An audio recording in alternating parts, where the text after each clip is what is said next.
గత నెల రోజుల కాలంలో లోక్ అదాలత్లో 5,662 కేసులు నమోదైనట్లు కేసులు పరిష్కారమైనట్లు నిజామాబాద్ పోలీస్ కమిషనర్ సాయి చైతన్య వెల్లడించారు.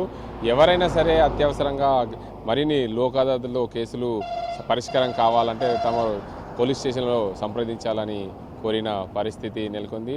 గత వారం రోజులుగా నిజామాబాద్ జిల్లాలో 471 డ్రంక్ అండ్ డ్రైవ్ కేసులు నమోదయ్యాయి. అందులో 471 మందిని కోర్టులో హాజరుపరచగా 4 లక్షల పైగా నగదు రికవరీ అయినట్లు నిజామాబాద్ పోలీస్ కమిషనర్ సాయి చైతన్య వెల్లడించిన పరిస్థితి నెలకొంది.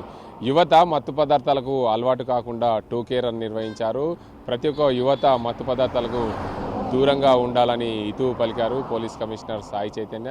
నిజామాబాద్ జిల్లా కమ్మర్పల్లి మండల కేంద్రంలో ప్రజలు తమ ప్రాంతంలో రైలు ఆగాలని, రైల్వే స్టేషన్ ఏర్పాటు చేయాలని చెప్పి డిమాండ్ చేస్తూ జిల్లా ఏదైతే రైల్వే అధికారికి అదే నిజామాబాద్ జిల్లా ఎంపీకి వినతి పత్రం అందించను. మా ప్రాంతంలో రైల్వే హాల్ట్ కేంద్రం ఏర్పాటు చేయాలని కోరుతూ డిమాండ్ చేస్తున్నారు.